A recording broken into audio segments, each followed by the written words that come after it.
Samathanapuram peace assembly of God சபை ஆரம்பம் முதலே எனக்கு நன்றாக தெரியும். ஆண்டவருடைய கிருபையினால் பாஸ்டர் சி விக்டர் அவர்களோடு இணைந்து அந்த ஊழியத்தில் ஈடுபாடு கொண்டு அந்த ஊழியம் வளர்ந்து வருவதை கண்ணால் கண்டேன். கடந்த 50 ஆண்டுகளாக ஆண்டவர் அதை ஆசீர்வதித்து பெருக பண்ணியிருக்கிறார். அந்த சபையை கட்டும்போது அது ஒரு நல்ல பாறையின் மேல் கட்டப்பட்டது. அது பாறையாக இருக்கும்போதே நான் அதை பார்த்திருக்கிறேன். அதை பாஸ்டர் விக்டர் அவர்கள் கஷ்டப்பட்டு வாங்கி அதை கட்டி முடித்து அந்த பிரதிஷ்டை ஆராதனைக்கு நான் வந்து அந்த ஜெபத்தில் கலந்து கொள்ள கிருபை கொடுத்தார். ஆண்டவருடைய திருநாமம் மகிமைப்பட்டது, இன்னும் மகிமைப்படும். 50 ஆண்டுகள் நடத்தின ஆண்டவர் இன்னும் நடத்துவார். நாட்களில் பாஸ்டர் விக்டர் அவர்கள் கல்லூரி மத்தியிலே செய்த ஊழியத்தின் மூலமாக இந்த சமாதானபுரம் சபை ஆரம்பமானது. இவ்விதமாக இந்த பட்டணத்திலே காலூன்றி ஆரம்பித்த சபை அது வளர ஆரம்பித்தது. ஆண்டோடைய மேலான கிருபையினாலே 1922 அந்த நாட்களிலே அவர்கள் பாஸ்டர் விக்டர் முருங்குறிச்சி பதிலே ஊழியத்தை ஆரம்பித்தார்கள். அதற்கப்புறமாக பாஸ்டர் மோகன் அவர்கள் அவரோடு கூட துணையாக இருந்து பல மாதங்கள் ஊழியம் செய்தார்கள்.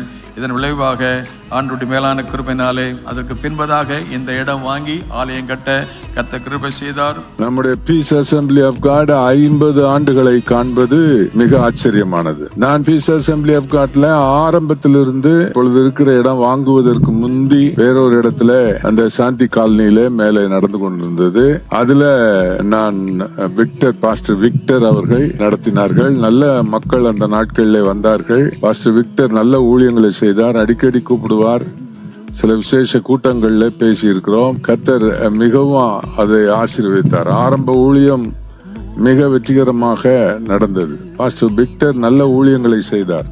இதற்கெல்லாம் ஆரம்பம் ஒரு தேவ ஊழியருடைய இருதயத்தில் கர்த்தர் போட்ட ஒரு தரிசனம்.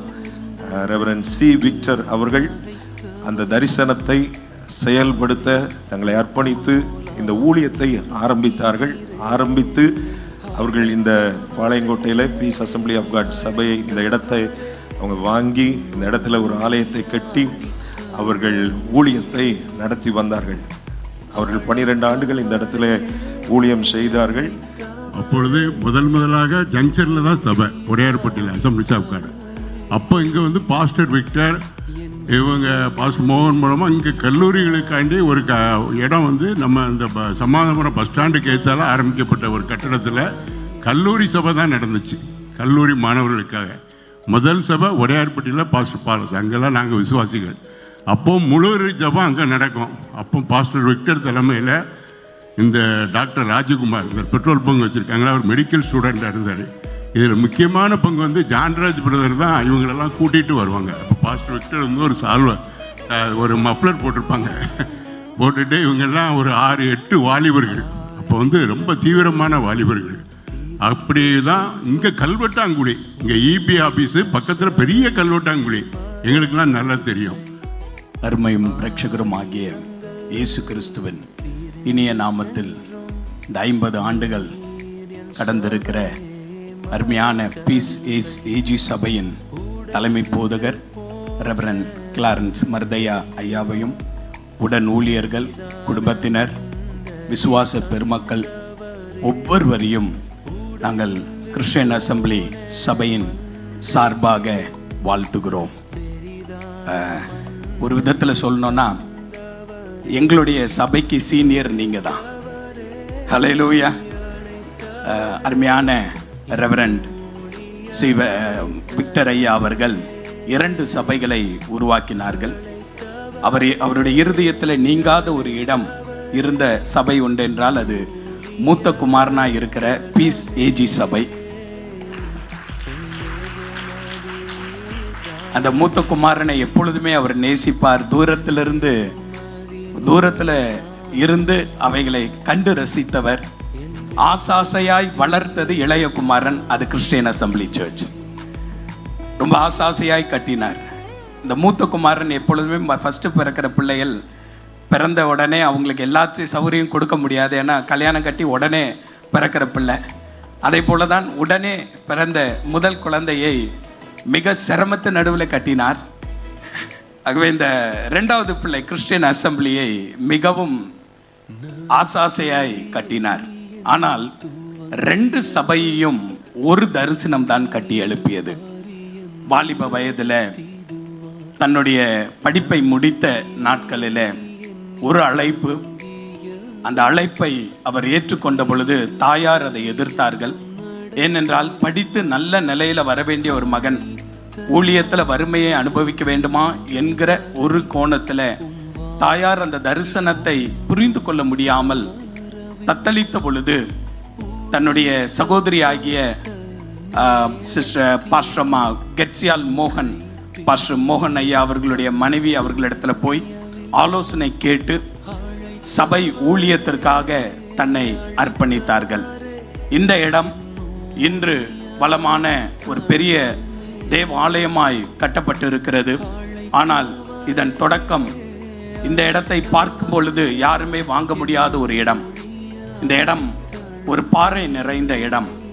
இங்கு தவக்கிளைகள் உலாவிக் கொண்டிருக்கிற இடம்.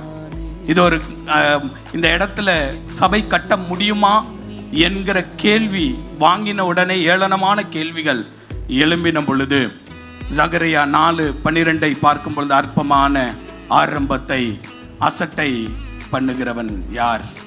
அந்த வசனம்தான் அவருடைய ஆணிவேராய் இருந்தது. இங்கு அவர் சேகரித்த அந்த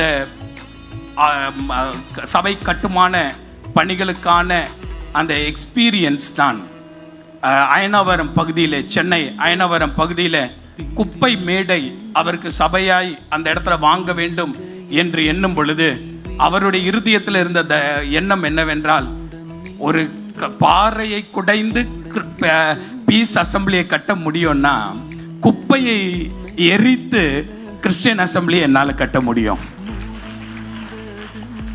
எல்லாவற்றுக்கும் அடித்தளம் என்பது பீஸ் அசம்பிளியின் ஒவ்வொரு விசுவாசிகளும் தான், நீங்கள் தான். ஒரு தேவ மனுஷனை கட்டி எழுப்ப அன்று அவர் பைபிள் காலேஜ் படிக்கவில்லை, சரியான ஒரு ஊழியக்காரன் கீழே முழுமையாய் தங்கவில்லை. ஆனாலும் அவருக்குள்ள இருந்த அழைப்பை ஏற்றுக்கொண்டு விசுவாசிகள் அவர்களோடு கூட இருந்து பயணித்ததினாலே அவர் 2 பெரும் சபைகளை கட்டி எழுப்ப கிருபை செய்தார்.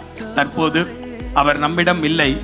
எபிரேய புத்தகத்தில் ஒரு வசனம் இவ்விதமாய் ஆபிரகாமை குறித்து சொல்லி முடிக்கும் போது சொல்லுகிறது, ஆபிரகாமின் வரலாற்றை விசுவாச வீரர்களின் பட்டியலில் பயணித்து சொல்லிவிட்டு முடிக்கும் போது இவ்விதம் சொல்லுகிறது, அவர்கள் தூரத்தை கண்டு அனைத்து விசுவாசத்தோடு மரித்து போனார்கள். நான் விசுவாசிக்கிறேன், என்னுடைய தலைமை போதகர் இந்த சபையின் கட்டி எழுப்பின ரெவரண்ட் சி விக்டர் ஐயா அவர்கள் இப்பொழுது நம்மிடம் இல்லை.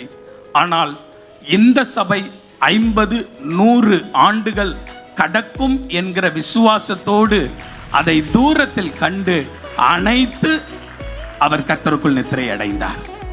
ஹல்லேலூயா, ஹல்லேலூயா. நிறைய சொல்லணும்னு நினைத்தோம், ஆனால் the emotions are very high. இந்த இடத்துல என்னோட மாமனார் பிரசங்கம் பண்ணின இடத்துல கர்த்தருடைய இங்கே ஒரு 5 நிமிடம் பேசுவது ஒரு பெரிய ஸ்லாக்கியம், பாக்கியம். நான் இப்போ எப்பவுமே எங்கள் மாமனார்கிட்ட சொல்லுவேன், நீங்கள் விட்டு போன புல்பிட்டில் நான் நிரம்புறேன்னு சொல்லுவேன். அவர் எப்பவுமே சொல்லுவார், நான் விட்டு போனது 2 புல்பிட், ஒன்று பீஸ் அசம்பிளியில் இருக்கு, 2வது தான் இது. ஆண்டவர் முதலையும் எனக்கு அதை நிறைவேற்றி 2 புல்பிட்லையும் நிற்க கர்த்தர் கிருபை செய்தார். அருமையான ரெவரண்ட் சி விக்டர் ஐயா அவர்களுடைய வாழ்க்கை வரலாற்று இடிக்கப்பட்ட தானியம் என்கிற தலைப்பில் ஒரு புத்தகமாக கடந்த 2025 ஜூலை 14ஆம் தேதி ரெவரண்ட் அகில இந்திய ஏஜி சபையின் தலைவராயிருக்கிற ரெவரண்ட் டி மோகன் ஐயா அவர்கள் வெளியிட, இந்த பீஸ் அசம்பிளி சபையின் தலைமை போதகராக இருக்கிற ரெவரண்ட் கிளாரன்ஸ் மருதையா அவர்கள் அதை பெற்றுக்கொண்டார்கள். முதல் பிரதியை அவர்களுக்கு நாங்கள் கொடுத்திருந்தோம். அந்த புத்தகத்தை இப்பொழுது நாங்கள் கொண்டு வந்திருக்கிறோம். இது இங்கே இந்த சபைக்கு நாங்கள் கொடுத்திருக்கிறோம். இதனுடைய பெரிய எண்ணம் என்னவென்றால், ஒரு மனிதனுடைய விசுவாச வாழ்க்கை அடுத்த சந்ததிக்கும் தலைமுறை தோறும் இந்த சபை எப்படி தலைமுறை தோறும் தாண்டி நிற்கிறதோ, இதே போல கிறிஸ்டியன் அசம்பிளி சபையும் தலைமுறை தலைமுறை தோறும் தாண்டி ஆண்டவர் அந்த இடங்களில் ஒரு பெரிய மறுரூபத்தை தந்து கொண்டிருக்கிறார். அவருடைய விசுவாசத்தின் வாழ்க்கை குறித்ததான அவருடைய வாழ்க்கையை நாங்கள் புத்தகமாக எழுதியிருக்கிறோம். இந்த புத்தகத்தை நீங்கள் வாங்கி கொள்ளுங்கள். இதில் வருகிற எல்லா பணமுமே இந்த பீஸ் அசம்பிளி சபைக்கு நாங்கள் பில்டிங் ஃபண்டாக நாங்கள் கொடுக்க விரும்புகிறோம். நீங்கள் கொடுக்கிற காணிக்கை திரும்ப பீஸ் அசம்பிளிக்கு தான் நாங்கள் கொடுக்கிறோம். பீஸ் அசம்பிளி கிறிஸ்டியன் அசம்பிளிக்கு ஒரு அருமையான ஊழியக்காரரை கொடுத்தது. அதற்கு நாங்கள் எதையும் ஈடு செய்ய முடியாது. ஆனால் எங்களால் முடிந்ததை நாங்கள் கொடுக்கிறோம். ஒரே ஒரு வசனத்தை மட்டும் வாசித்து 3 காரியங்களை மட்டும் நான் சொல்லுகிறேன். என்னை விட வயதில் மூத்தவரும் அதிகமாய் வேத பண்டிதருமாக இருக்கிற பாஸ்டர் சாமுவேல் ராஜ் ஐயாவெல்லாம் இருக்கிறாங்க. அவங்க முன்னாடி ரொம்ப பேசக்கூடாது, அதனால சும்மா ஹைலைட் மட்டும் சொல்லிடுறேன். சகரியா 4:10 சொல்லுகிறது, அற்பமான ஆரம்பம் என்று சொல்லி அந்த வசனம் முடிக்கும் பொழுது, செருபாபேலின் கையில் இருக்கிற தூக்கு நூலை கர்த்தருடைய 7 கண்கள் சந்தோஷமாய் பார்க்கிறது என்று சொல்லி முடிகிறது. அதுல 3 காரியங்கள் போடப்பட்டு இருக்கிறது. செருபாபேலின் கையில் இருக்கிற தூக்கு நூலை கர்த்தர் கண்டார். இந்த இடத்துல இந்த கல்லை, குவாரியை, இந்த தவக்களை நிறைந்த இந்த பீஸ் அசம்பிளியை அவர் இடத்தை வாங்கும் பொழுது அவர் கையில் இருந்த தூக்கு நூலை அவர் கர்த்தருடைய கண்கள் மகிழ்ச்சியாய் கண்டதினாலே 2 ஒலிவ மரம், 2 தேவனால் அபிஷேகம் பண்ணப்பட்ட கூட்டம், 2 தேவ அபிஷேகம் நிறைந்த ஒரு வாழ்க்கை. ஹல்லேலூயா. நான் அதை விவரித்து சொல்லவில்லை, நீங்கள் வீடுகளில் போய் வாசிக்கும்படி அன்போடு கேட்டுக்கொள். 2 ஒலிவ மரம். நான் அதை ஹெர்மெனட்டிக்ஸ் ஆர் தியாலஜிக்கலி பார்த்தோன்னா இது கொஞ்சம் டிஃப்ரெண்ட்டாக இருக்கும். ஸ்பிரிச்சுவல் ஆஸ்பெக்டில் நம்ம அது பார்ப்போம். அதில் 2 ஒலிவ மரம் நான் விசுவாசிக்கிறேன். 2 சபை. ஒரு செருபாபேலின் கையில் இருந்த தூக்கு நூலை கண்டு ஆண்டவர் 2 சபையை கட்டினார். Christian peace assembly Palayamkottai, Christian assembly Ayanavaram. 2 கூட்டத்தை கர்த்தர் எழுப்பினார். 2ம் வல்லமையான கூட்டம், சாதாரணமானவர்கள் அல்ல. பீஸ் அசம்பிளி சாதாரண பீஸ் அசம்பிளிஸ் ஆஃப் காடும் சாதாரணமான விசுவாசிகள் அல்ல. கிறிஸ்டியன் அசம்பிளியும் சாதாரண விசுவாசிகள் அல்ல. இப்போ என் சர்ச்சு பிலீவர்ஸில் விட்டு கொடுக்க முடியல. அதே போல 2 விசேஷமான அபிஷேகத்தை ஊற்றினார். இது படர்ந்து தென்னிந்தியாவில் வளர்ந்து கொண்டிருக்கிறது.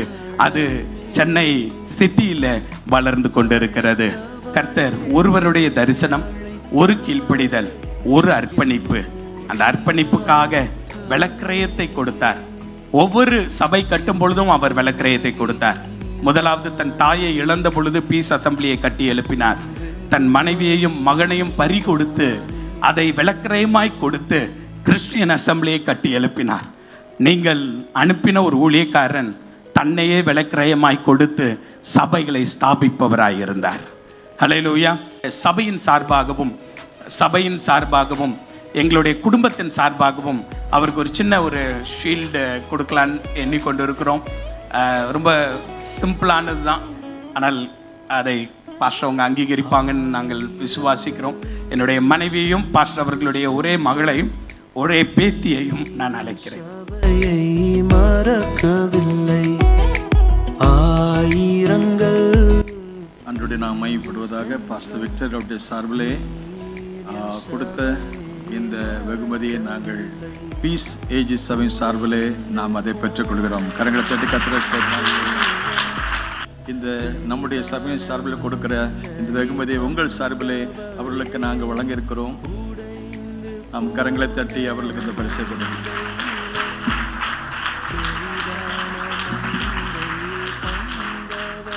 என் வெகுமதி நீதான்